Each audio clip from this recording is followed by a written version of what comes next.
Prova, prova. Guys, do you hear me? Okay, so in 5-10 minutes, I think we will start. So please switch on your camera.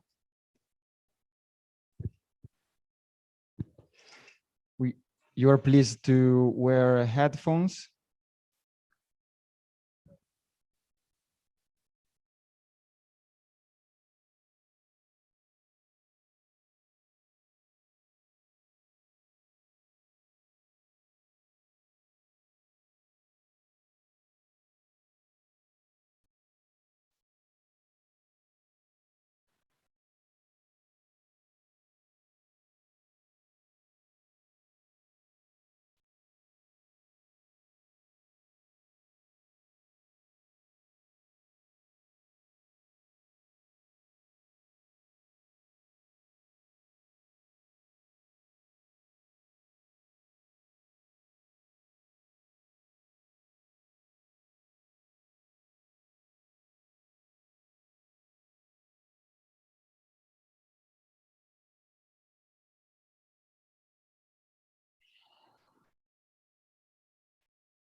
Guys,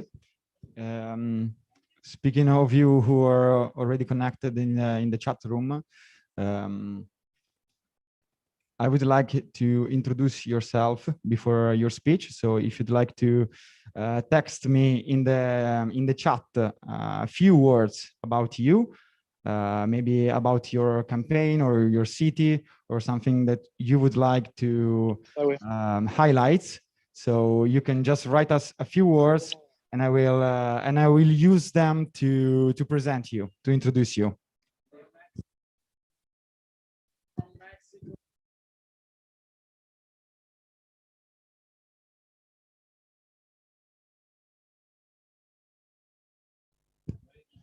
Yes, from Mexico, we are hearing you.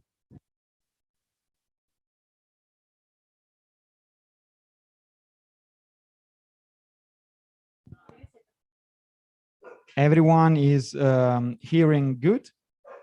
The audio is good for everyone. So please write to FF Milano in the chat your full name, please, the movement you represent or the association, and if you'd like a few words about you, so we can introduce yourself to our audience. Thank you very much. We will start in a very few minutes.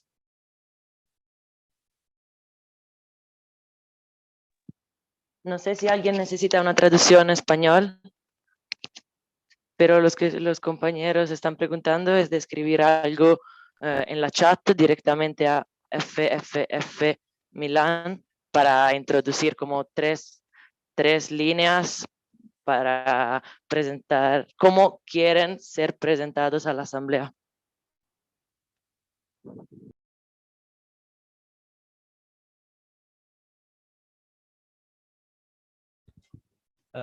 As soon as the live stream will start, the microphones will be blocked, and the director will be the one to unmute people when the time for the speech when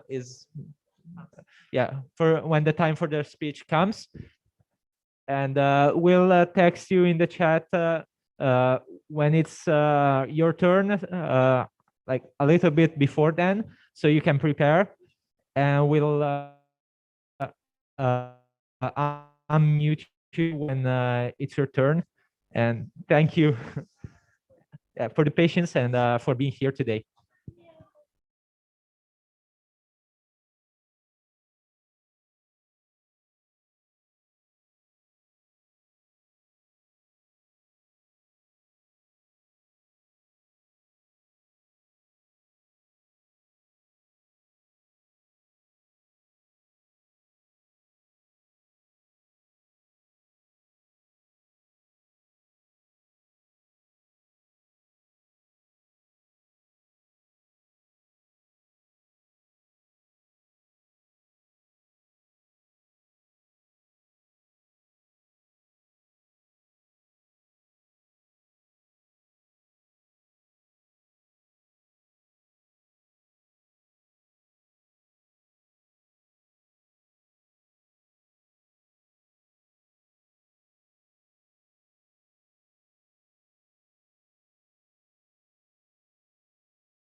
In Italian, buona. We are starting. So thank you everyone for being here today. This is the second appointment of our Climate Open platform. It's a platform of activists from.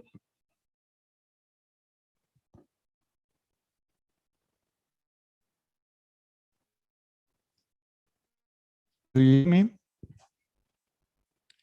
Just the last checks, audio checks. Maybe do you hear me in the call, but maybe the audio is not going on YouTube live. So just one moment. Okay, it's fine, it's fine. So welcome back. The second appointment of our Climate Open platform. Today we are in the Spazio di Mutuo Soccorso in Milano. It's a mutual aid space. Space made by activists for the people with social activities. And we are here today with you, speaking about the climate and the urgency. We need to speak about it. We need to build a strong net of activists and build together a mobilization for this autumn. We will come with the pre-COP and the COP26 in Glasgow. So it's my pleasure to introduce our first activist. He's speaking today. Is Martina. He's from Milano, spokesperson for Fridays for Future Italy. So welcome, Martina. Thank you, Leo, and thank you everyone for being here today. We are very glad that this space that we have been building is now being built together collectively. As you know, the pre-COP, so the preface to the Conference of Parties is going to take place here in Milan, where we talk from.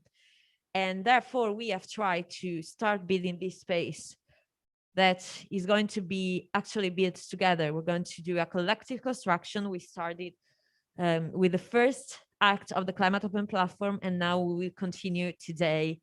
And we will go until the pre-COP and hopefully even beyond it, cooperating with the Glasgow activists to make meaningful actions in the COP26 as well.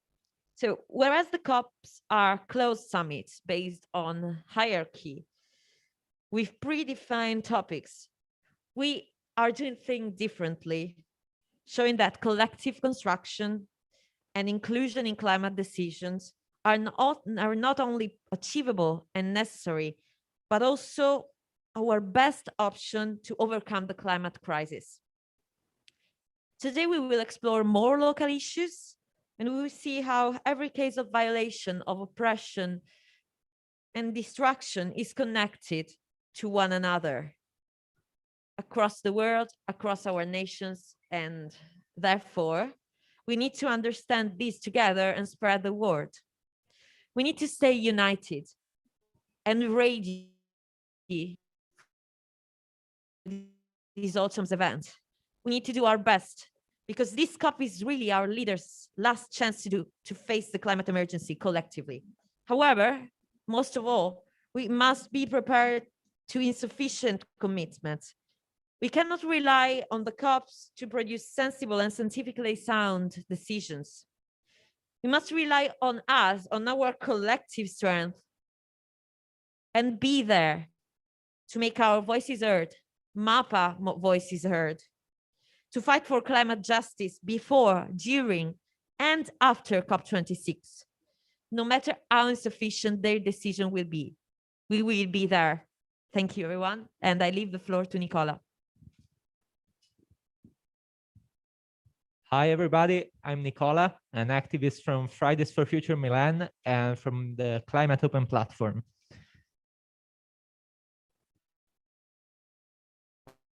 We had the first meeting of our platform last month on the 10th of April, and some key points were highlighted and were collected in a document that sums up what we are trying to build. The main focus of our struggle is climate justice, that is defined as a meaningful change toward stopping and reverting the effect of climate change while also maintaining social justice. For this reason, it's important that our struggle is intersectional, is anti-racist, trans-feminist, and anti-imperialist and decolonial.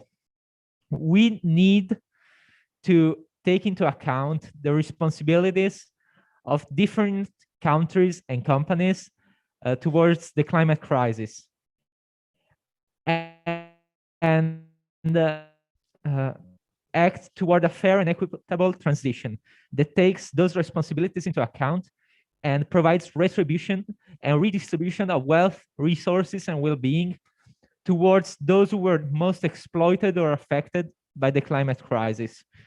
We need to act now to make sure that the rights of the people and the places that are most affected by the climate crisis are taken into account. We must act now to make sure that their voices are heard and that we hear their voices and act according to them.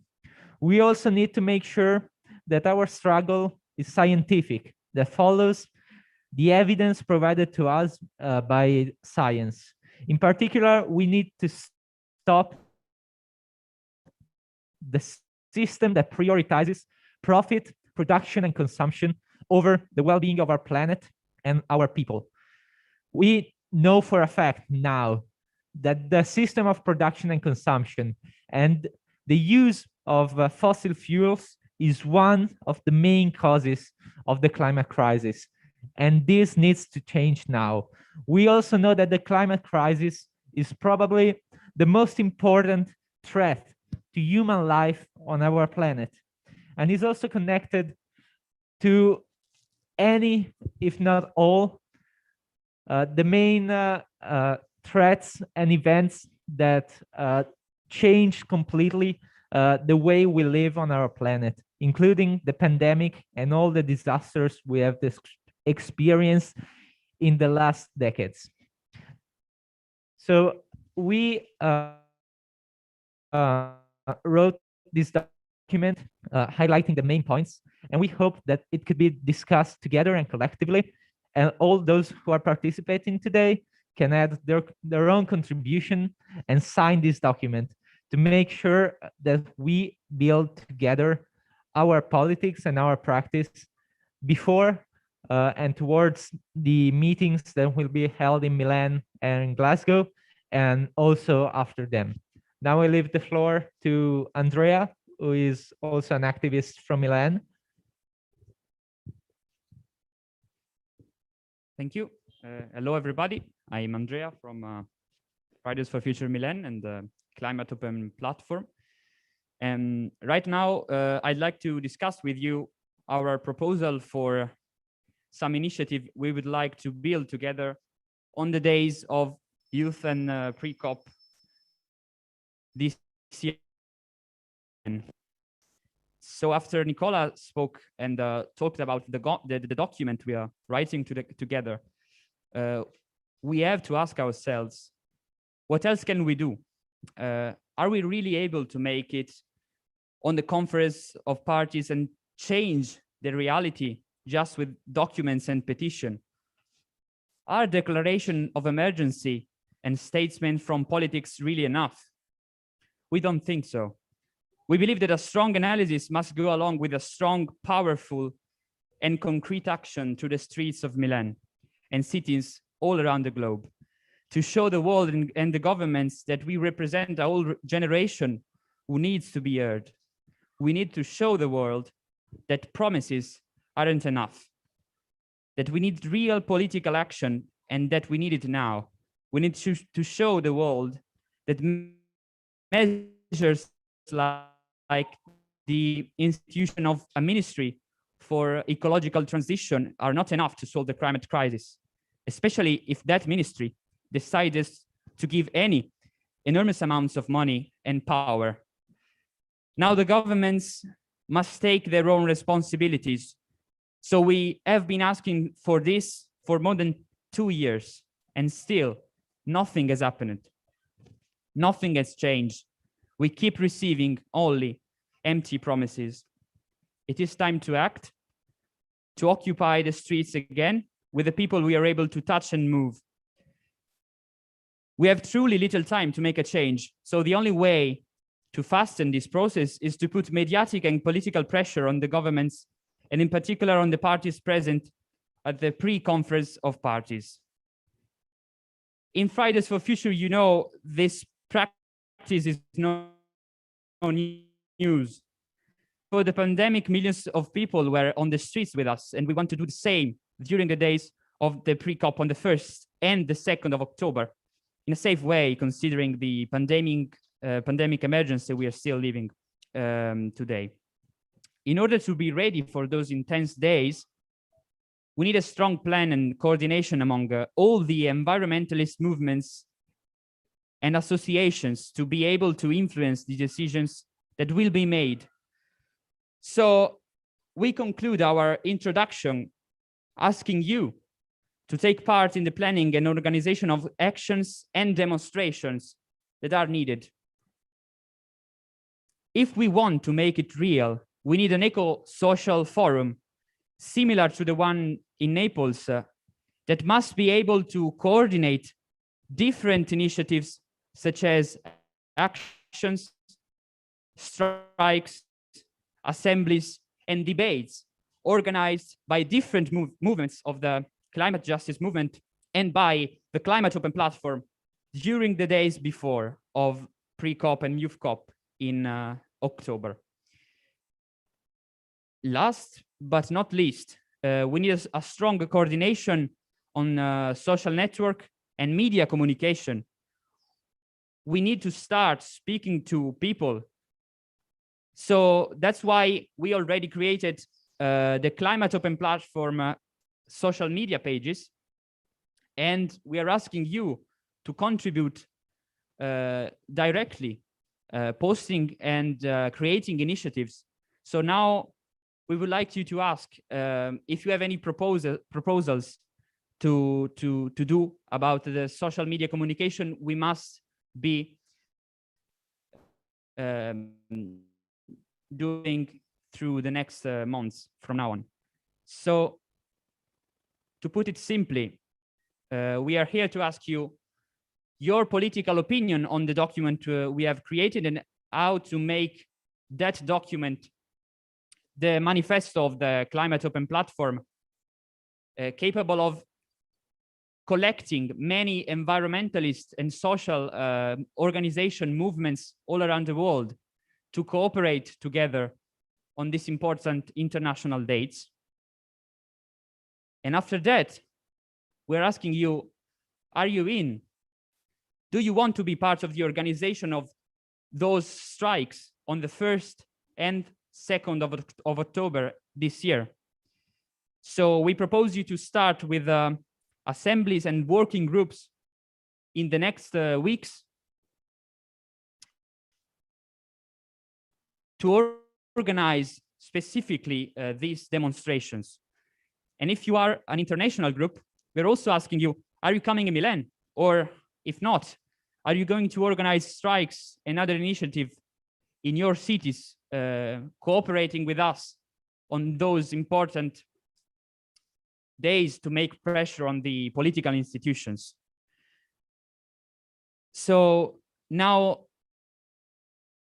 the floor is yours, and I will call here Leonardo again, and I will also give you the documents we have, all the questions we are asking you, so that it is more easy for you to answer that and understand what we are trying to build with you today. So thank you, everyone. Thank you for commitment in this Climate Open Platform and its strong and important goal we are trying to achieve. And now back to Leonardo, and finally to you.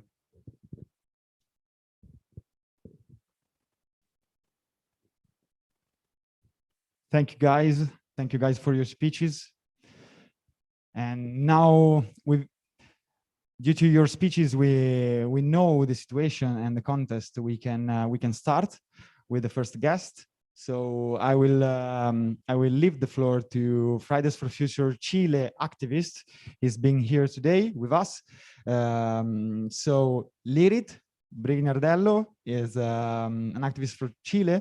He's currently in the Rehearth initiative. So the floor is yours.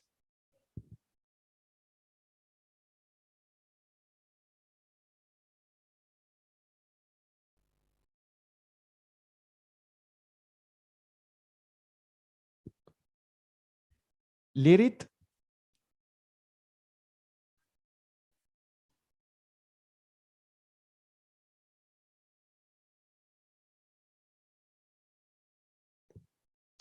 Okay, just one moment. Okay. Okay. Now, there must be a mistake because I don't work for the FFF. I'm just in Rears at the minute, but to be honest, my activism isn't as big, but I try to share what's happening in my region because we have a water problem because we haven't had rain in a long time, and the big exporters for agriculture have the water rights, because here in Chile it's taken as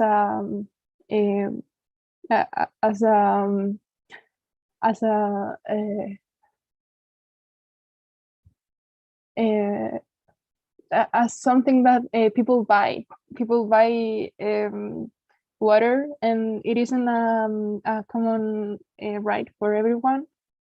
So there are many people that don't have water in their houses, and they have to wait for big trucks to bring 50 liters per day, and that's it. So that's what's happening here. Also, there are many places where there is so much contamination because of mines and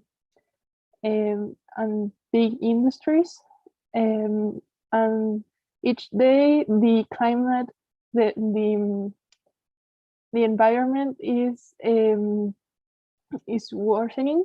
So we are trying to be vocal about it, and now we can change that with the change of our constitution. In fact, today and tomorrow we have elections for the people that are going to write this, and in approximately in 2 years we are going to have a new constitution that hopefully will try to save the environment and recognize that we don't have to take it as something that we take resources from, but a place where we live, and we need to take care of it.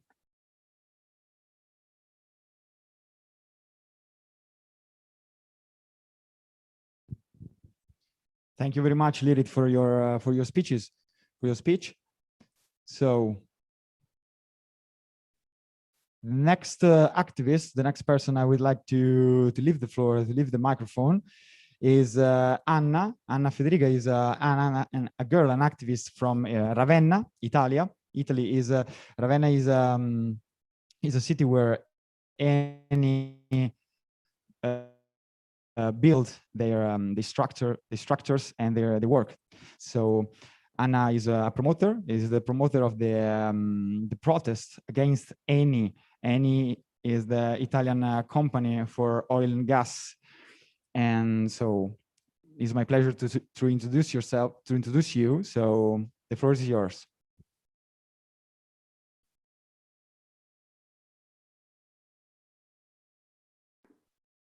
Thank you very much. Thank you for this opportunity to be here and talk about what's happening in my city.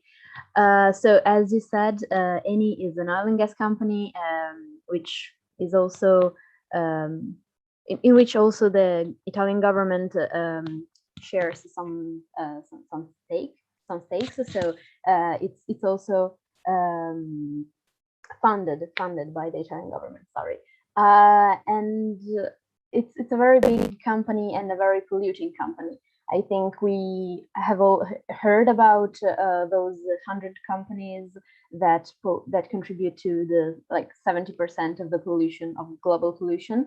Well, Eni is the 30th in that list, so you can see how much it contributes. And you might have heard about Eni also because of many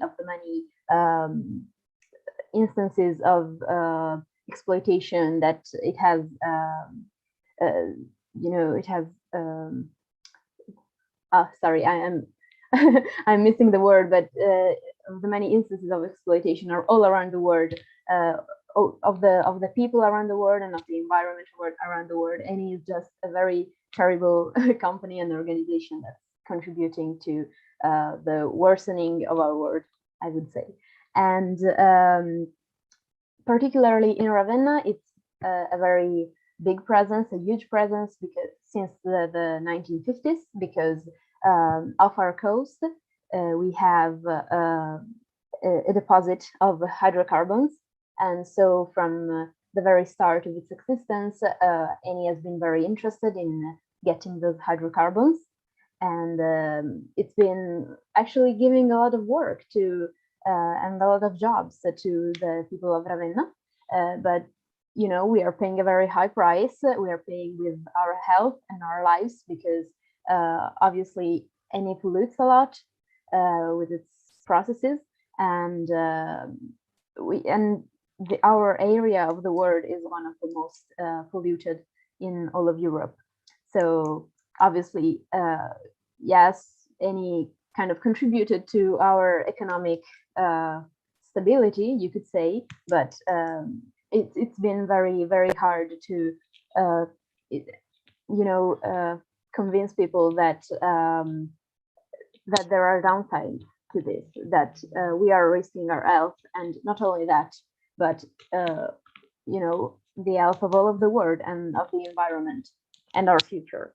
The latest project that Eni is bringing forth is a CCS implant. CCS stands for carbon capture and storage, and it basically means that Eni would like to take the carbon dioxide that it produces from the atmosphere and just put it underground, where right now it is extracting hydrocarbons from. Now, at first, this might sound good because we are taking carbon dioxide out of the atmosphere. That's a good thing. But actually, what Eni would be doing is just taking a very small percentage of the carbon dioxide that it produces and that is just in general in the atmosphere, and putting it underground. And not only is it so little that it would make almost no difference, but it's also very dangerous to put carbon dioxide underground, because there are some studies which say that the earthquakes rate will go up, and also there's a risk that the soil, the earth on which Ravenna is built might go down, which is already a problem here, and so we might get submerged from under the sea earlier than we thought we would be. And obviously, there's also the huge problem of greenwashing that Eni is a master of. Eni is constantly greenwashing and trying to appear sustainable while it really isn't. And this is just yet another instance of that, because Eni is going around talking about how they will take out the carbon dioxide from the atmosphere, but what they are going to do is actually as I said, just taking out a little bit of that. And this way they will be allowed to produce more carbon dioxide and also to keep using the deposits for hydrocarbons that are being used right now, as I was saying, off the coast of Ravenna. And as they are putting carbon dioxide underground and in those deposits, the hydrocarbons that are just on the very lowest of these deposits will go up, and Eni will be able to get those as well. And also they will be able to keep these deposits open for many more years than they should be, because by 2030, more or less, they should close them by law, by Italian law. But they are not going to do that if they are able to build a CCS implant.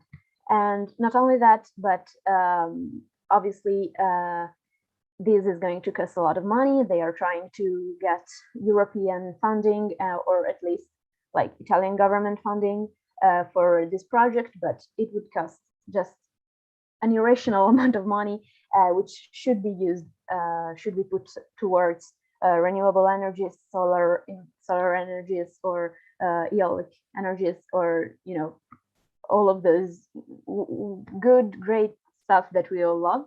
And they are not going to do that. They are just going to keep greenwashing and keep using oil and gas and fossil fuels to sell. We are trying to garner support for our campaign, which is no CCS campaign. But we are having a hard time because, as I said, there's a lot of loyalty towards Eni in Ravenna, and actually our mayor is also very very hell-bent on taking this project to forward and actually building the implant. And we are trying to garner support, as I said, but for now it's only a very small percentage of the people in our city that actually are with us. And so just this Wednesday we were on the streets in a protest to try and say no again to this crazy project that will only bring us more harm and will only bring more money to Eni and more damage to the environment. And yeah, thank you very much for the opportunity to share this experience and this fight with you. Thank you, grazie mille. Thank you for your contribute. So the next person who is going to speak is Mattia Lolli from Legambiente. Legambiente, for those of you who doesn't know what it is a non-profit association made up by citizens who care about the protection of the environment. In fact, the translation in English from Legambiente is exactly the League of the Environment. So it's a large non-partisan made by the people who cares really about our future and about our environment. So I leave the floor to Mattia. Thank you for being here. Thanks a lot. Thanks for the introduction. Always good not to confuse us with other kind of Lega that we have in Italy. And yeah, jokes apart, I really want to thank you for this initiative. I think it was really needed. And I think that it's really fundamental now to join efforts among environmental movements and social movements in this period. And so we are totally in this process. We fully support it. When it comes to the political platform, as you know, now in Italy we are really concentrated into pushing for into the debate about the next generation EU, because unfortunately now in the situation we're in, as Anna also pointed out, there is still a lot of greenwashing going on. There is still really a lot of influence from Eni and other major companies on our policies. The carbon capture and storage is an example, but also we can see it, for example, in the biodiesel, like the palm oil use that there is, also the lack of investment in green mobility and in measures for pushing the renewables. At the moment, fossil fuels, in particular gas, is still at the top list of our energy plan. And what we see also when it comes to renewable is really a lack of vision and courage. We still see in Italy projects like wind plants, eolic plants offshore that are blocked in the same place where we have oil extraction plants. And so this hypocrisy, it's really something that we should address with this movement. And we really agree also with the aspect of putting at the core climate justice, not only from a global perspective, but also on a local perspective, because unfortunately in this propaganda and greenwashing we keep hearing, there is also always this refrain about the fact that the ecological transition will cut the jobs, will cut the economy, and especially now after the pandemic with the inequalities raising everywhere in our country, this is something that we should really keep in mind, because we know that the transition will create new jobs and much more equal and fair system. But I think we need to find also new allies also in this movement, in this platform we're building, trying to put in also organization and other subjects from civil society that maybe didn't have exactly environmental issue at their core, but social justice. And I think it's fundamental that we really try to put all together. And another aspect that for us is crucial is try to bring this also to the territories, because now, I mean, let's say the fight is coming there. The decision needs to be built there. The process needs to be built on the territories. And so when it comes to the next steps, of course, we fully agreed about having some common moments in Milan, but we think that it will be important also to foresee maybe some initiatives before on the territories, maybe building them with the grassroots approach. For example, in the week before the pre-COP in Milan, we will have this voluntary initiatives called Clean Up the World. I mean, it's a voluntary initiative. It's basically taking care of common spaces, but I think initiatives of volunteering and concrete actions like that can be really important to boost participation and to enlarge our movement. And last thing about communication, social communication. Of course, we totally support joint efforts. Maybe one thing that I think it will be important to stress is that at the time we are now, we really cannot, the message should be that we really cannot limit ourselves just to post. We really need to act. This is, and I really appreciate your approach of saying that we need to be together in the streets again, in the squares again. And I think that this could be also a starting point for us, the pre-COP, because then we will have also the G20, then the COP. And if we are really organize them together, we can give a strong message that pandemic didn't stop our movement, as many people think, and that we are even more determined than before. So as I said, we fully support this process, and we thank you for putting the energy to make it start. Thank you.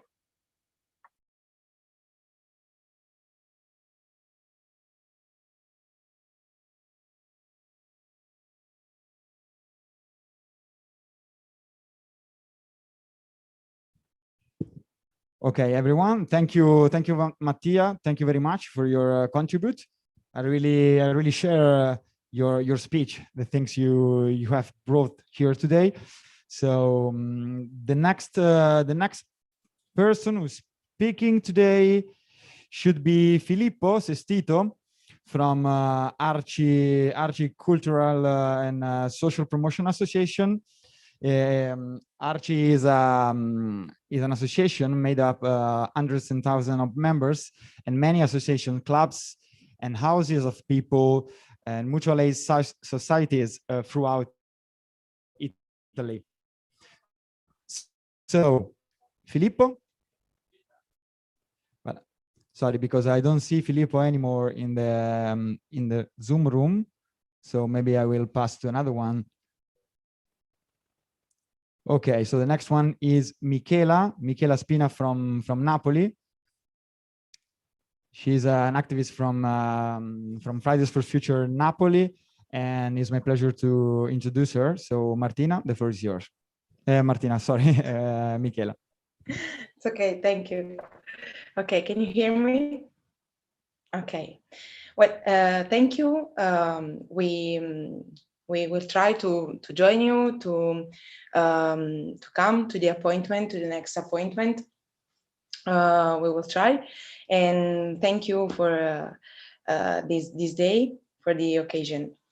Well, I would like to speak about my, not really my city, because I came from another city, but Napoli is like an iconic city for Italy, but unfortunately is not only known for, let's say, his beauty, but also for the so-called Terra dei Fuochi, that in English we can translate like land of fire.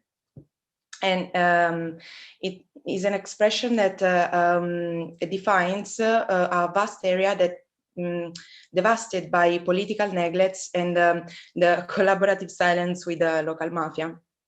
And in fact, tons of waste have been illegally buried in this land, resulting in the release of dioxin, a huge amount of dioxin and climate altering gases into the atmosphere. And in addition to the direct damage to the climate and the devastation of the territory in general, the repercussions were also felt at the level of the population. In fact, we have a high rate of cancer even in children.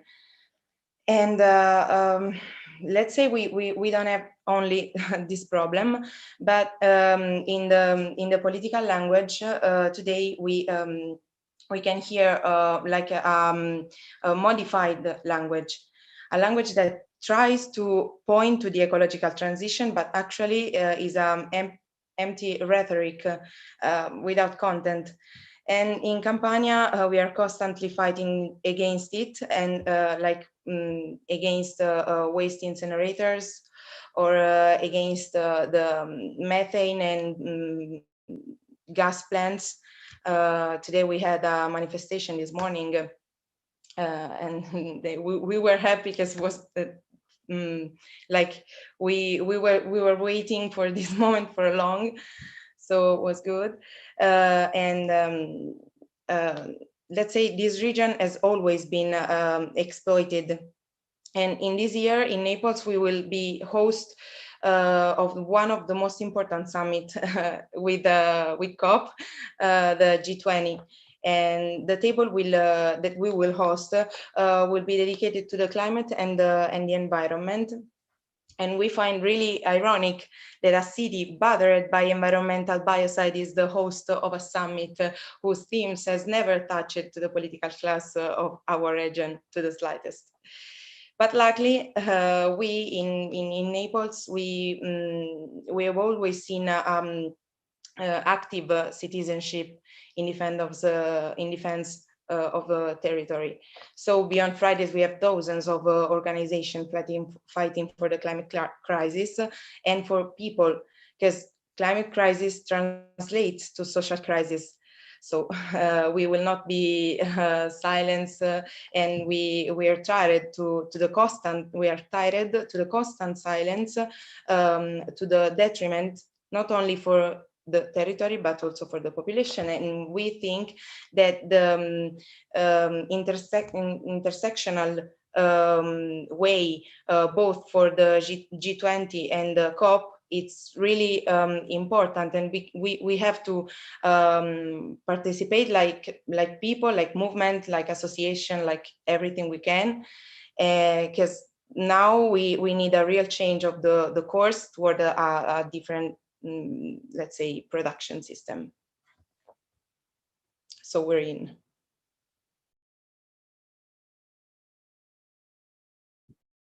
Thank you, Michela, for your speech. It's very interesting, and it's really important to highlight your situation in Napoli and nearby. We really need to do it. So just checking the next one is Laudato Si Association. but I don't see him in the chat room. So a few moments, please.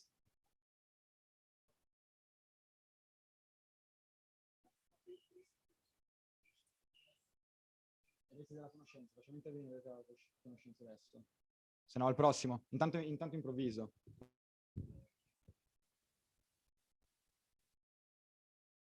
Prova? Niente. Okay.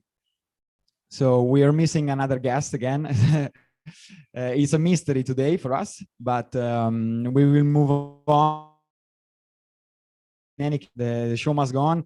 So maybe it's now time to let's speak someone else.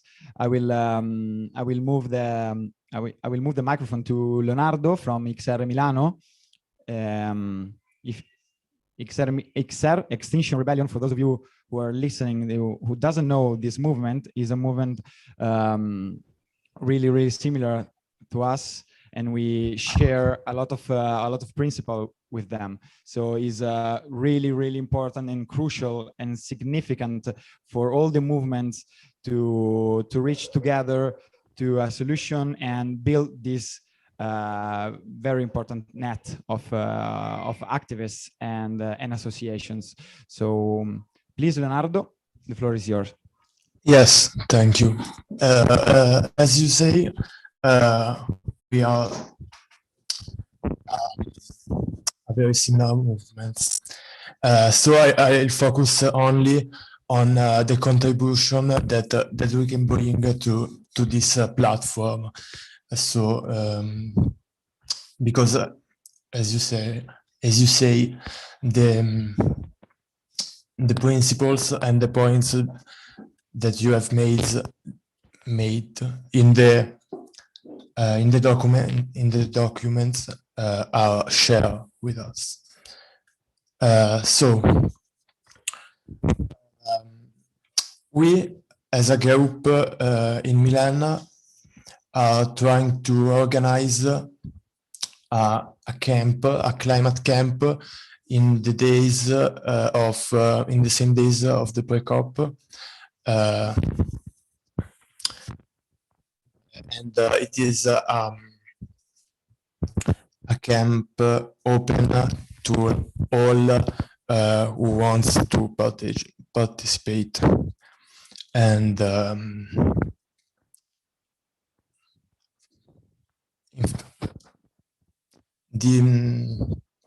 the guidelines are more or less. Scusa Leonardo, ti devo fermare un secondo, non si sente molto bene, se puoi evitare di toccare il microfono gentilmente. Sì, scusa. Grazie mille, continua pure, grazie. Okay. The guidelines are more or less the same of the documents, and we invite you all to participate and to bring your claims and discuss. Of course, we are in this platform, and we think that the cooperation is fundamental for a good and well-planned rise. And so in the camp, we think that we can share the same actions that will build in this platform. And I have finished.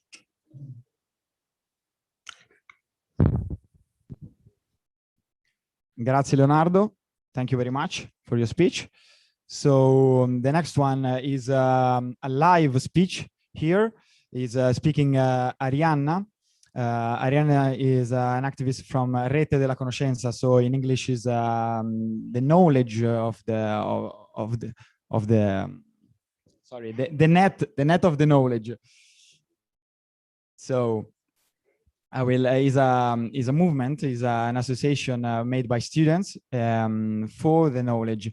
So building the schools, in the theaters, in the museums. So everything is knowledge is linked to the students that will they have the focus to highlight the importance of the culture and the role of our school, the system school in our society. So please, Arianna, the microphone is yours. Thank you. Hello, I'm Arianna from Rete della Conoscenza, a students network composed by UDS and Link, so both schools and university students.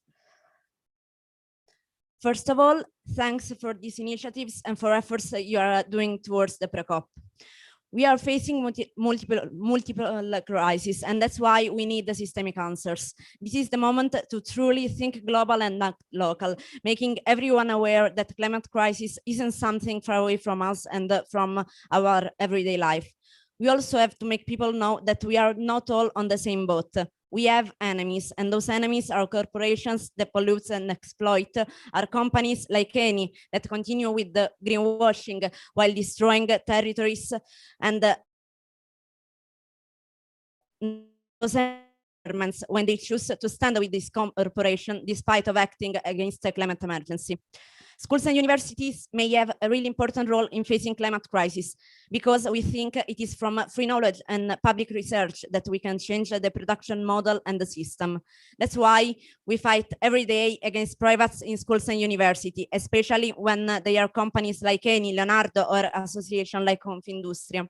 As organizations, so we are really on your side in joining Climate Open Platform. So I'll start from the document you shared with us and we mostly agree with. It is a really good starting point and it shows we are speaking the same language on climate crisis and we do share a general idea on how we have to face it. The only thing we do not really agree with is the part of nationalization. We surely agree with the idea that it is impossible to crisis from a national perspective because climate crisis doesn't know borders. But we also think that it is impossible to imagine a good ecological transition if it is not carried on by the public. We strongly have to say that people must come before profits and that privates cannot decide on our future and on our planet's future. The pandemic is showing us what does it mean to give power to corporation. The unequal distribution of vast science is the perfect representation of the war capitalism is running on people's lives. Surely nationalization is not enough because we know that often states are more on corporation side than on population's one. That's why we have to raise up our voice and make politicians and people aware of our idea of ecological transition, a transition founded on social and climate justice. We strongly share the purpose of organizing during the COP an eco-social forum where each of us can organize initiatives, meetings, action, debates focused on different aspects of the climate crisis. An eco-social forum in the last week of September could be really useful to share ideas, purposes, practices, and stories, especially those stories that won't have any space and representation during institutional appointments. Of course, we also have to take the streets once again, and that's why we agree with the proposal of striking on the 1st and on the 2nd of October with great international demonstration in Milan and hopefully all over the world. We wish Climate Open Platform to be a truly open and participative process where every organization will be able to contribute to the production of a shared paper containing our final position. This document should represent our common idea on climate justice and everything that has to be done to realize it. If we really want to do this and make sure everyone is part in the process, we have to imagine several events and meetings to be held before the pre-COP in order to thoroughly discuss and coordinate in the best way we can. Communication also should reflect the shared and common nature of the process. In our opinion, this means climate open platform pages and profiles on social networks should be a megaphone for every event that the organization will realize inside of the PRECOP and hopefully of the Eco-Social Forum. So we are really, really happy to start this process, to start working together through the PRECOP and maybe through the COP and everything that we must do in facing climate crisis. Thank you, and I'll give you the floor.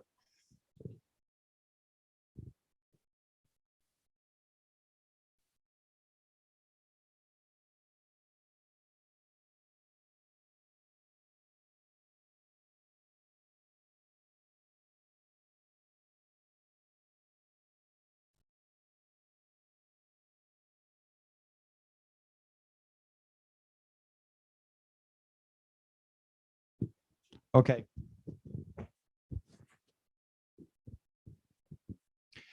So the next one is a woman from Mexico, from the Otomi community.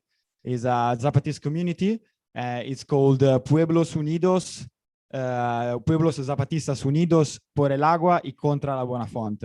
So personally, I don't know your story, and I'm really curious to hear you, to listen to your story. So, so please, unmute yourself, and the microphone is yours.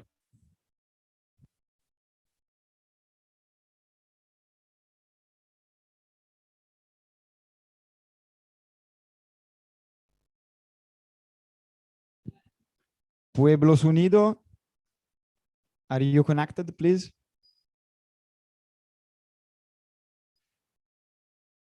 So I think he's not connected for the moment, so we will move on for this time. So if you're hearing, please remember you're going to speak for the next speech. So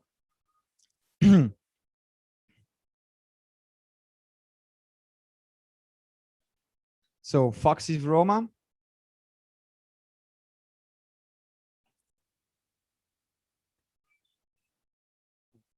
Deve parlare?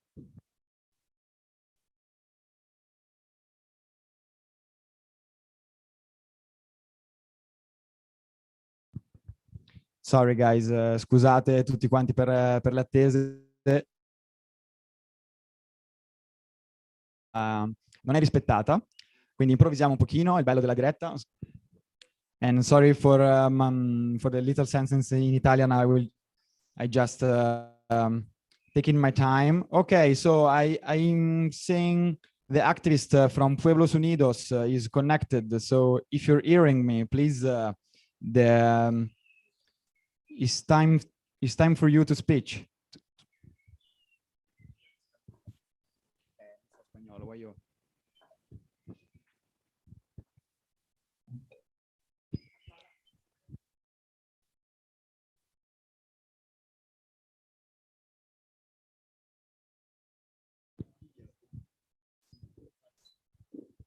Hola, compañeros del Pueblos Unidos, y si vosotros no nos escuchan, pueden empezar y después puede hablar en español y después vamos a hacer una traducción en inglés. Si pueden llevar el muto.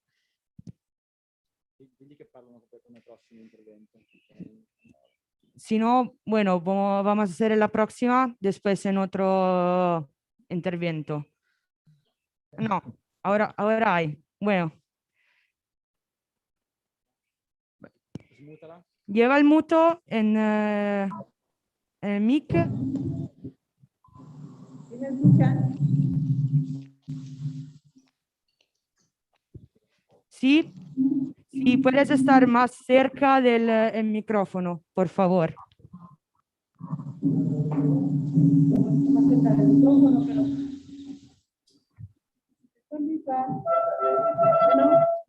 ¿Sí me escuchan? Sí, sí. Si estás... Sí, gracias. Pues ahora sí que ustedes me dirán que ya le empiezo, no le empiezo. Buenos días. Buenos días. Buenos días. Hola. ¿Cuál es Tonali? Buenos días. Nos toca Norma Ramírez Chocolat. Mi nombre es Norma Ramírez Chocolat, de la comunidad de Santa María Zacatepec, municipio de Juan Cebonilla, Puebla. Y bueno, pues comentando acerca de los pueblos unidos de aquí de la comunidad, del municipio de Juan Cebonilla, pues que estamos en resistencia, estamos resistiendo, y comentándoles el por qué se tomó la Bonafont. Pues lo que se tomó es porque en todas las comunidades de alrededor de Bonafont, que son San Lucas de Tetelco, Juanalá, San Juan, San Diego Coachayotla, San Sebastián, Zacatepec, pues todas estas comunidades tenemos pozos artesanales, donde tenemos nuestra agua, donde nosotros no pagamos nuestra agua porque tenemos pozos artesanales, pero nos damos cuenta que pues se nos empiezan a disminuir las amellales, así se le llaman amellales a nuestros pozos artesanales que están ya el agua. Entonces nos damos cuenta que esta empresa, Bonafont, que es francesa, tiene pues cuatro pozos de 150 metros que pues está saqueando el agua, se la está robando, le está robando a los pueblos. Y pues ella, la empresa esta, la francesa, pues está vendiendo esta agua, pero nosotros no queremos el dinero, nosotros no queremos proyectos, nosotros lo que queremos es que nos dejen nuestra agua, que no nos las esté vendiendo, porque siempre hemos dicho de todas las comunidades, el agua es vida para todos nosotros, y que nos respeten esa vida que nosotros tenemos. Se toma la Bonafont por decisión de todos los pueblos, porque ya estamos cansados de que nos sigan saqueando el agua. Se toma la Bonafont y ahora estamos en plantón. Entonces, por eso seguimos resistiendo y seguimos en lucha. Y pues como decimos, ¿no?, todos los compañeros, Zapata vive, la lucha sigue, y es por esa misma razón que estamos resistiendo aquí en la Bonafont, en el plantón. Gracias. Y gracias por tu discurso. Yeah. Y ahora va a traducción, la compañera Elena, si puede, gracias, en inglés, para todos. Yes. Are you listening to me? Are you listening to me? Yes. Okay. Yes. Thank you to Pueblos Unidos for your intervention. And of course, I'm a little bit confused among Spanish and English, but I will do my best. Hi to everybody. My name is Norma, and I am from the Otomi communities from Santa Maria Zacatepec in the state of Puebla, Mexico. And this community is a part of a network called Pueblos Unidos por el Agua, así United Population, United Village for water right, and against the Bonafont. Bonafont is a part of Gruppo Danone, is a French group, and all the communities which lives among this factory are always used to live and to take their water from artisanal water well that are in all the communities, in all the houses, and they never paid for their water, because water is a right and life. But now they see that the level of the water in their water wells are always decreasing, and for this reason they know perfectly that Bonafont is stealing their water in order to sell this water, of course, and to sell always to the same community. No, they don't want money. They don't want big projects, big intervention on their territories, because water is not something that could be sold, but is life. And for this reason, all the communities that live in the Puebla area, in Guanala area of Puebla, decided to block Bonafont, and now they are occupying the street and the entrance of this factory, and they are blocking completely this factory.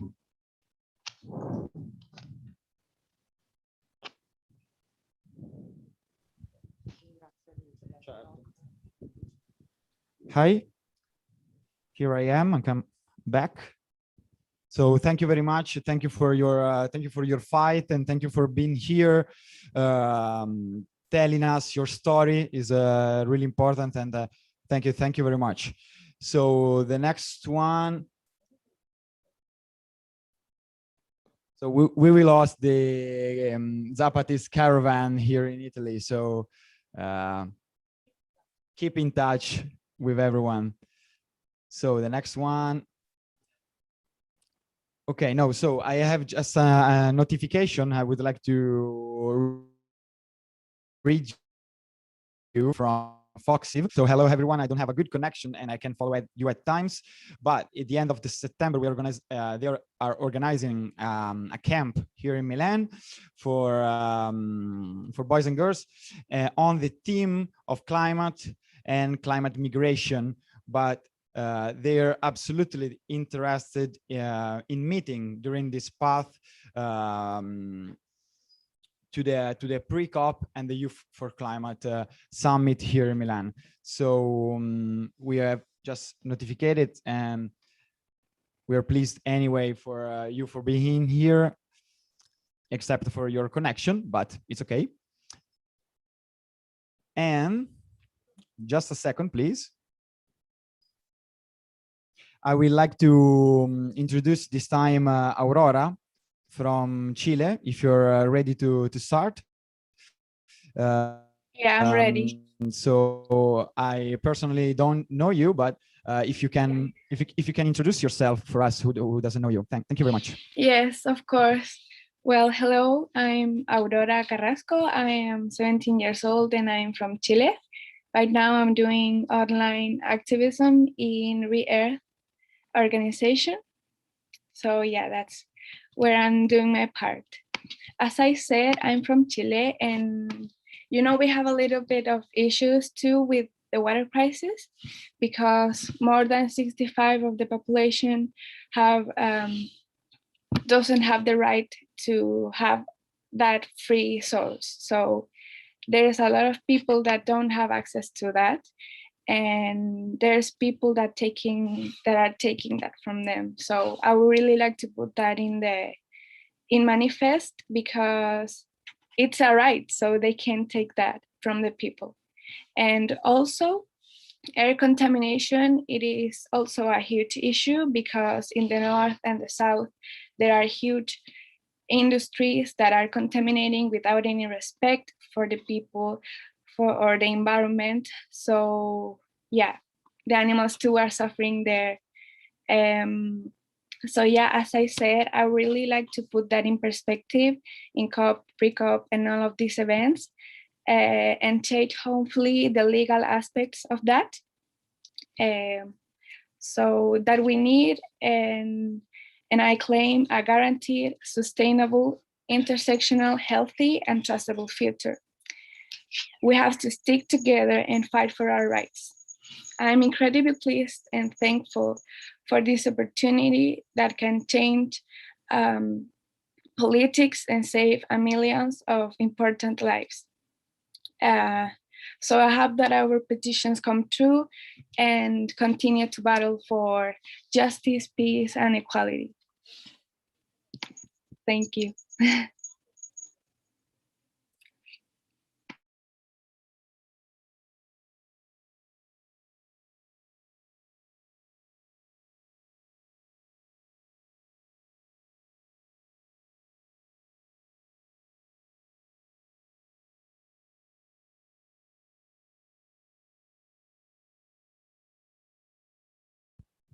Thank you. And now we're going on to our next guest, who is ASUD, an environmental association based in Rome that has been dealing with environmental conflicts for over 10 years. And now focusing on Italy by networking with movements and association from north to south of the country. 2 years ago, they launched the campaign Giudizio Universale, which anticipates the first climate litigation in Italy. So Asud, now the floor is yours. Hello, everyone. Thank you so much. Can you hear me? Okay. Hello, I'm Rebecca, the co-head of communication for ASUD, an environmental association based in Rome. For us, the participation in Pre-COP is a fundamental moment to give greater meaning to the struggles that so many movements carry forward for climate justice. The Pre-COP will be in Italy, and that's why we must bring out the contradictions of the state and of the government. At every institutional level, they tell us that they're working to stop climate change, but policies are not ambitious enough. For this reason, I want to talk to you about the climate litigation called the Giudizio Universale that will be filed in early June. We want to sue the state in court because we believe that the current government and the past governments have not taken measures that mitigate the climate emergency. In an historical moment like this with the coronavirus, it is even more important to remember the central role of the scientific community. As you mentioned in the document, the IPCC tells us that there is little time left, but the state continues not to act. For this reason, we sue. Giudizio Universale and ASUD are willing to support the diffusion of Pre-COP, COP Young activities organized through the Climate One platform, joint effort in the advocacy towards the Italian government. And we also propose to facilitate the organization of discussion moments during the COP Young dedicated to climate litigation, mobilizing our contact at UAL level. And about communication on social media, which I can talk about because it is my area of expertise. Maybe we can think of a column on climate justice and climate litigations around the world that we could help create with you. Thank you so much for this opportunity, and thank you all of you for your work.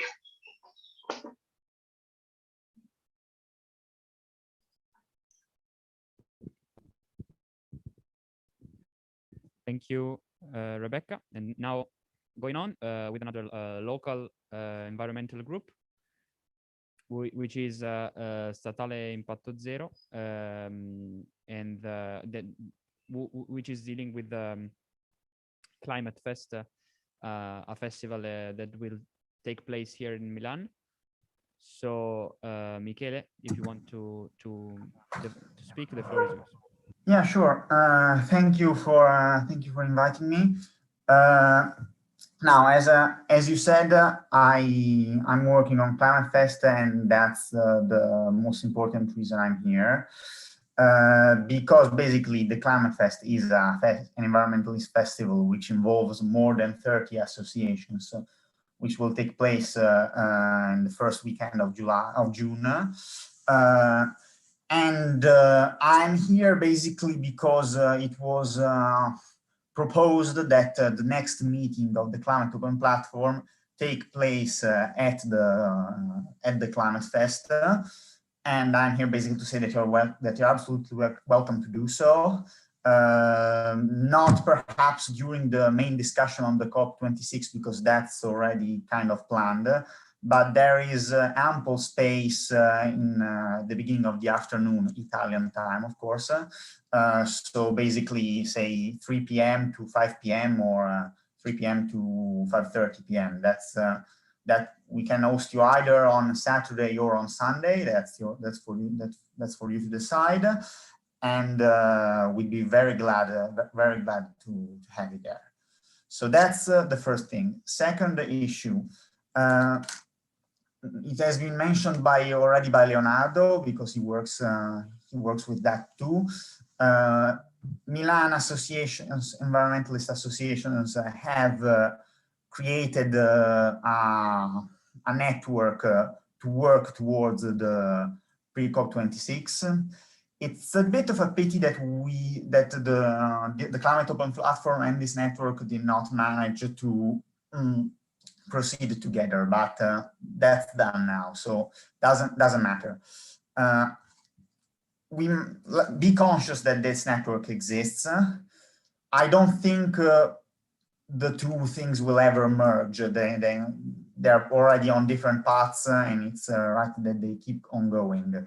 But it's important to communicate, to coordinate, to avoid, for example, scheduling events at the same time. Of course, the network will surely participate in some way to the demonstrations taking place on Friday, and I think mostly Saturday is the day that you want to dedicate to associations. And so let's maybe we don't work precisely together, but we must always be aware of what happens, so that we don't end up superposing events and so on. Then a few issues that you raised before. Communication. In communication, I think it is very important to make sure that associations share each other's events. This does not always happen, because we often are reluctant to share events that other people organize, because we want, rightly so, to give space to our own. However, if a network is built, sharing is absolutely necessary. It's perhaps the reason behind creating a network.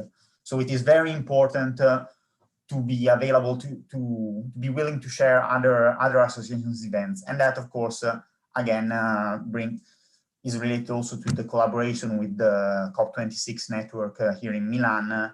It might be a good thing to invest on trying to share the network shares the demonstrations. You share maybe some of the initiatives that we organize and so on. That would be a very good thing. And lastly, the manifesto. Now, I do not want what I'll say now here to overshadow all the rest. I mean, because I probably say some things that you won't quite like. And of course, this is my opinion. I'm sure there's been a lot of work on this, and I really don't want to dispute it. I just want to notice that this is a radical manifesto, and that's good in a way, because if Greta had not gone and said all those radical things, people would not have gone into the streets, and governments would have listened even less than they are listening now. So that's good. However, we must be conscious that if we write something like this, it would not be listened to. I'll just give a few examples of what I think are maybe some of the weaknesses of the manifesto. One is the point on science. Of course, we must listen to science, but that means being very sure of our own science. For example, the carbon capture project. I'm quite sure it's absolutely a greenwashing opportunity for Eni. I'm sure we all agree on that. But there are many scientists who actually say that even though carbon capture should not be the priority, it must be actually invested in if the 1.5 degree limit is to be maintained. So are we against carbon capture as a whole or just against the project in Ravenna? And are we so sure that the project in Ravenna will cause earthquakes? We must be very sure of our science. Second, it seems that this manifesto does not only fight the climate crisis, but it wants, as you said, climate justice. That means we don't only want to fight the climate crisis, we also want a very particular kind of society.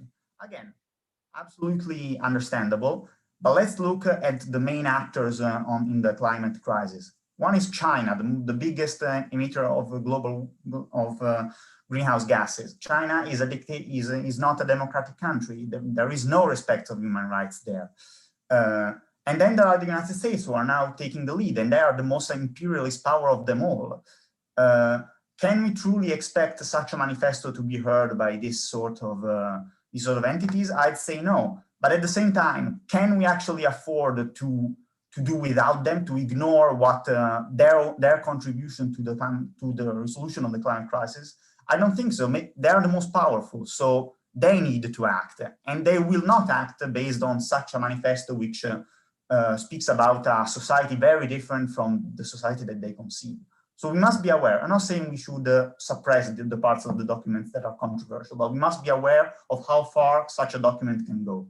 And last, the only thing I really, really don't agree with, the others, I don't think they're very realistic, but I agree with them. But one thing I do not agree with at all, the sentence, Climate Open Platform will reject any form of negotiation, deal, or agreement with governments, parties, and other institutions within the COP or in any other context.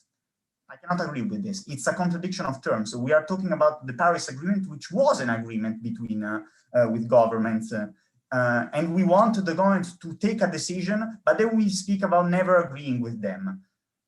I honestly think it's a contradiction of terms, and it's very difficult to be an inclusive open platform if you take this position. This is the only thing I really don't agree with. The rest, at most, it's not realistic, but I agree. That's all. I really don't want what I've said now to overshadow the rest. At the Climate Fest, not everyone thinks like me, and the same is true for the network of associations. We would be very glad to welcome you at Climate Fest, and I'm hoping we can achieve a collaboration with the COP26 network. This is the opinion basically of my own association. It's not the opinion of every association involved in the Climate Fest or in the COP26 network. So I hope that we can still work something out in both cases. Thank you. Thank you, Michele. Thank you for your speech. Unfortunately, here it's starting to rain, and we are moving. Setting all the things. So I didn't catch up all of your speech, but in any case, I'll tell you right now that we are taking care of every concern, every aspect that you highlight today. So we're taking verbal. So and we are also recording this live meeting. So in any case, we will taking care of your concern. So this I would like to take a notification about Archie, because they were connected before and now they're not anymore, but they send us a message, so I can read for you. For those of you who doesn't know it, Archie is one of the biggest cultural association here in Italy. And they tell us before the pandemic struck, had around 4,000 of local groups called circles and a million of members. Even if the pandemic really hit our associative structure, as Archie, they are interested to build political confrontation spaces to coordinate common mobilizations with the goal to join the climate and social justice. So this is their point of view, and we are really pleased to have this notification, even if they are not speaking here today. But Thank you in any case.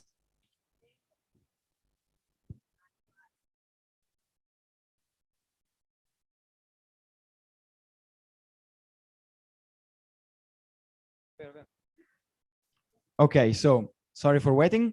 The next one is Corinne, who is working with ActionAid Onlus. So here, she's here next to me. So I will just clean up the microphone and she will speak.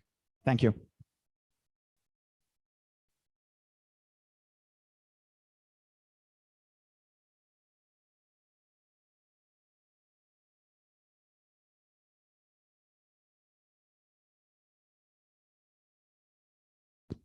Thank you very much also for the hygienization of the microphone. This is Corinne from ActionAid Italy. I'm a youth focal point at ActionAid Italy, but ActionAid is a huge federation of NGOs in over 40 countries around the world, among which also Italy, obviously. We have also participated in the first assembly of the climate open platform, and we believe that the document is a really good starting point. I just want to underline some issues which are really, really important to us as ActionAid. So on one hand, we really believe that climate justice is about social justice. So we need to underline the intersecting crises and especially also reflect on feminist alternatives to the social crisis we're currently facing. We as ActionAid, we're an NGO, so one of our main focuses and aspects is also Global South solidarity. And we believe that also during Youth COP, Pre-COP and COP in general, it is important to always stress Global South solidarity and to make it very clear that it's young people, especially young people in the Global South, who are paying the cost of this crisis, even though they are the least responsible for it. And obviously, as ActionAid, we really believe that youth leadership and youth participation are the key to change. And this is also the reason why we're here. What we are going to do for Youth COP, and what we obviously also hope to do together as a platform and as a network, is to amplify the voice of young people from the Global South who might not be able to attend in presence to the Counter Summit, which will be held in Milan. So what we are planning to do is to collect stories from young activists from the Global South to spread the voice, amplify the voice, and also explain our alternatives to this climate crisis we're currently facing. Let's say, passing on from a more operational point of view, we agree with the suggested dates, and we will be there. So we will definitely be there. And I believe that ActionAid can also have a strong role in the engagement of activists around the world during a common action. In general, as ActionAid, we're there to support the platform with our skills, with our resources, and with our passion. And for example, we can also contribute to the communication by making the stories we will collect available to the entire platform. Obviously, we hope we can do this together. So we're super excited about being here and about next steps and everything that we will do together. Thank you very much.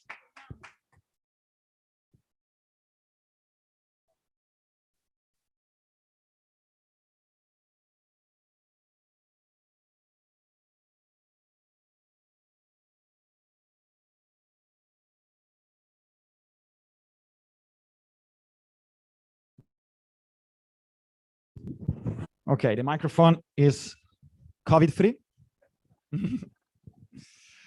It's hygienized.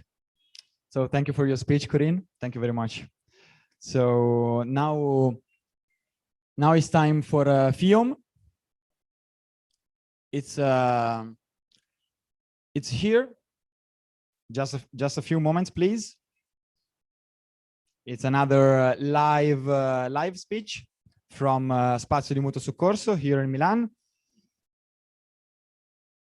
The guys are preparing. So in any case, I just remember you. I would like to remind you to follow us on the social network, Fridays for Future Milano, on Instagram, Facebook, and Twitter, and also So the Cop to Cop is the new page we have founded. The aim, the goal of the new page, of this new page, of this social network page, is to highlight everyone who is joining the platform. So please, if any one of you would like to highlight your story or your city problem, or social justice problem, or climate justice problem, please write to Cop to Cop page on Twitter, Facebook, on Instagram. Write us your story. We will share your story. It's important to build this net, as I said before, and we need to do it every day, in my opinion. And it's very important to link every dots on the map. So now it's time for FIOM to speak. So please come here. Thank you very much. He's speaking for FIOM here, Andrea. Thank you. Aspetta che te lo igienizzo. E se vuoi puoi togliere anche la mascherina. Ok.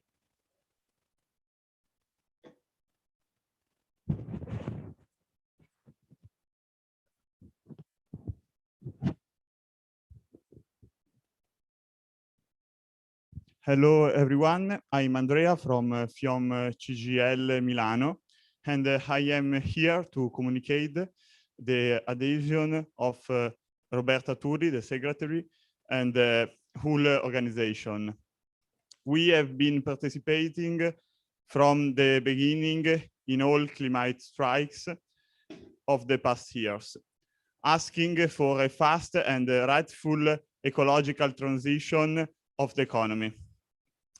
Yesterday, more than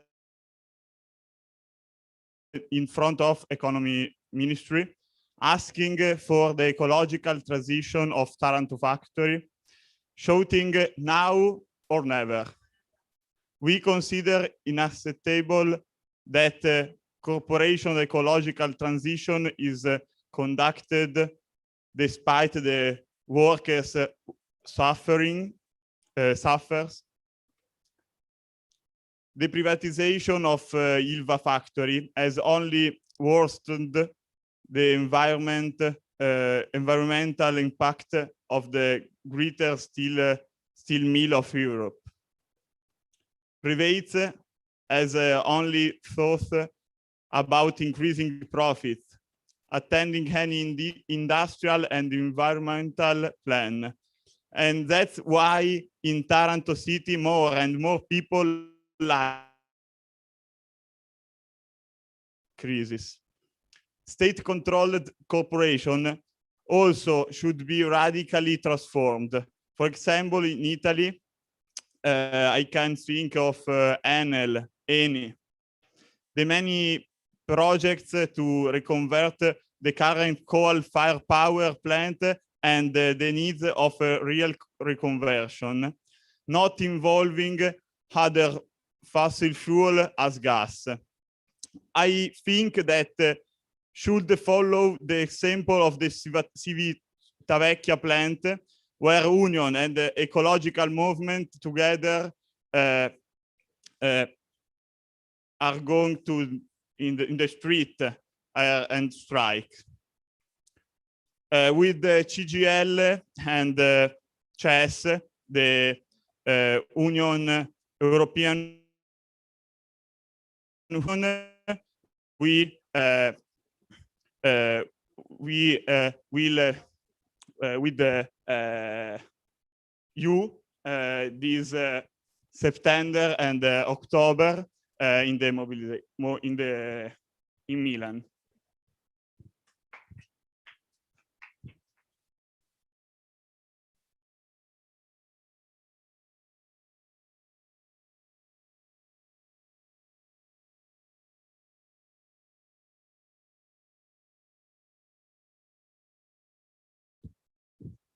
Okay, thank you very much, Andrea, for your speech. So now we have a last one live speech directly from the Mutual Space Aid. Is going to speak Alessandro, a guy, a boy here Milan.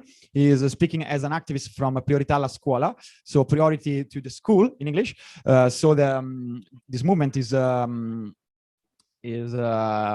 was born after the pandemic, because the Italian government closed all the schools, and as Italy, as a country, we are one of the country who closed the most days of school. So our students are missing their place, the place we need to have to grow up as a society, as a students, to build friends, to build connections. And our students here in Italy are missing very much this their school. This fact, the school is necessary, is crucial to build the movement, also for the climate justice, such as the Fridays for Future movement has lost members and protesters, caused the pandemic, caused the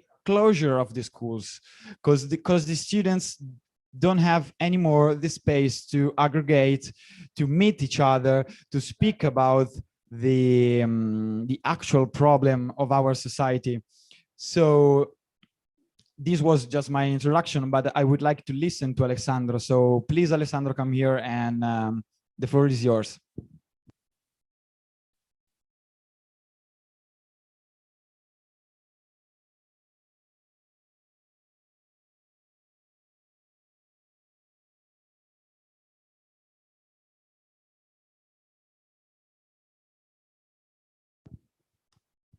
Hi everyone, I am Alessandro from Milan, from PAS, Priorità alla Scuola, Priority to School.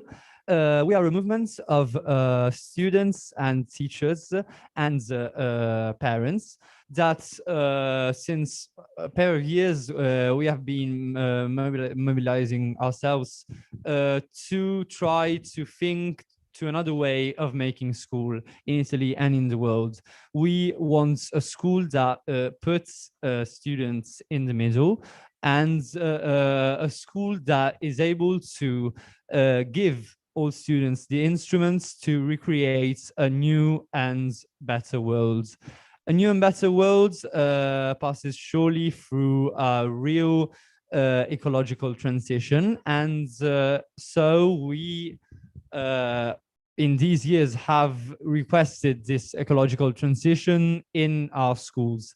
We request that we are taught in our school how to pass to an ecological way of life, an ecological style of life, and because this does not happen nowadays, we also ask that our school have a less impact in environment, because we can see in our school, in our cities, that school have a contribute in pollution. We have oil in our schools, we have amianto, and so we ask for this, and we also ask that all the corporations in which we are sent to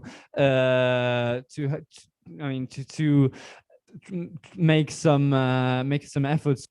We have some periods in school in which we need to pretend to work in some corporation. Now we ask that this type of corporations are corporations that do not go to pollute the planet, are corporations that are not against the environment.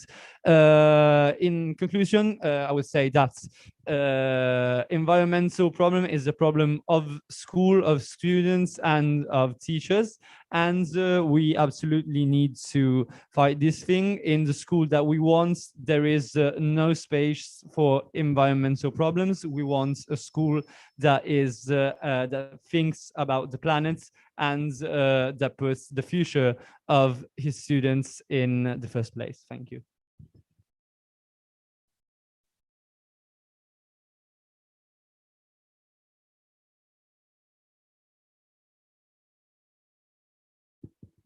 Okay, again, here we are. So we're going to end this meeting in a few moments. Thank you everyone for being here. We have the very last one live speech here. It's from Lodovico. He's an activist for Fridays for Future and also for Cantiere and Spazio di Mutuo Soccorso. So it's my pleasure to introduce Lodovico, my friend and colleague.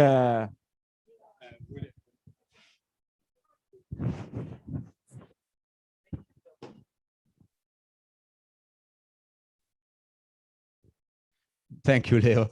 And thank you everybody who joined this meeting and this call with us, and also everybody that looks the direct on our social page. So we are very happy for this meeting, for the next step that we are building together. As a lot of speech says today, there will be the summit where government and important people stay in the palace, but we have to build a common voice together, and from all over the world, from movement groups, association, all the stuff that we want to connect, from Philippines to Mexico. So as we say in all this meeting, we have to produce a lot of mobilization, activism, other meeting, and so we want also to involve you to join us in this platform, to collect other moments. For sure in the next weeks we organize local, national and international moment to see better in detail what we want to do in that days. So you can help us also send us messages, video from your country or from your group, so to build a better platform for everybody. And also for sure we say again that we will be in the streets, in the place in the days of October, for sure the 1st and the 2nd of October, but also in the last days of September we will be in the streets with all the things that we can imagine all together. And so let's pace to the imagine and the action, and we'll see in the next month. So thanks again to everybody. And if you want, you can also see our page, Climate Open Platform, and build also it together with your video and other stuff that you want to send to us. So let's connect and see you again. Thank you. Ciao. Ciao a tutti, grazie mille. Thank you everyone from Italy, from South America. So it was a real pleasure. So in the other cam, you can see the second cam in SMS, Spazio Mutuo Soccorso, other activists and guys who worked today really hard to set up and organize this meeting. So unfortunately, we got the rain at the last minute, but everything was fine, I think. So I leave you today with an appointment for the next month. So keep in touch and fight together for climate justice. Thank you. Thank you, everyone.